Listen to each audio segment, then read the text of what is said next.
ನನಗೆ ಆ್ಯಕ್ಚುಲಿ ನಮ್ಮ ಆಫೀಸಲ್ಲಿ ಸ್ವಲ್ಪ ಪ್ರಾಬ್ಲಮ್ ಇತ್ತು, ಮನೆ ಕಡೆನೂ ಸ್ವಲ್ಪ ತೊಂದರೆ ಇತ್ತು ಫ್ಯಾಮಿಲಿಯಿಂದ ಇಟ್ಬಿಟ್ಟು.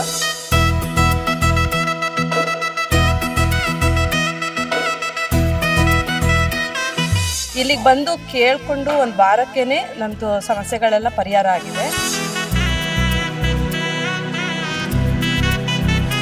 ಕಾಯಿ ಕಟ್ಟಿ ದೀಪ ಹಚ್ಚಿ ನೀವು ಕೇಳ್ಕೊಂಡಿದ್ದೆಲ್ಲ ನಿಮ್ಗೆ ನೆರವೇರುತ್ತೆ. ನಾವು ಬಂದಿರೋದು ಮಲ್ಲತಳ್ಳಿಯಿಂದ. ಇದು 8ನೇ ವಾರ ನಾನು ಬರ್ತಾ ಇರೋದು. ನನಗೆ ಆ್ಯಕ್ಚುಲಿ ನಮ್ಮ ಆಫೀಸಲ್ಲಿ ಸ್ವಲ್ಪ ಪ್ರಾಬ್ಲಮ್ ಇತ್ತು, ಮನೆ ಕಡೆನೂ ಸ್ವಲ್ಪ ತೊಂದರೆ ಇತ್ತು ಫ್ಯಾಮಿಲಿಯಿಂದ ಹೇಳ್ಬಿಟ್ಟು. ಇಲ್ಲಿಗೆ ಬಂದು ಕೇಳಿಕೊಂಡು ಒಂದು ವಾರಕ್ಕೇ ನನ್ನದು ಸಮಸ್ಯೆಗಳೆಲ್ಲ ಪರಿಹಾರ ಆಗಿದೆ. ಸೊ ಎಲ್ಲರಿಗೂ ನಾನು ಕೇಳ್ಕೊಂಡೆ, ಬಂದುಬಿಟ್ಟು ಕೇಳ್ಕೊಳ್ಳಿ, ಕಾಯಿ ಕಟ್ಟಿ ದೀಪ ಹಚ್ಚಿ ನೀವು ಕೇಳ್ಕೊಂಡಿದ್ದೆಲ್ಲ ನಿಮ್ಗೆ ನೆರವೇರುತ್ತೆ ಅಂತ ಹೇಳ್ಬಿಟ್ಟು ನಾನು ಕೇಳ್ಕೊಳ್ಳೋದು ಅಷ್ಟೇ.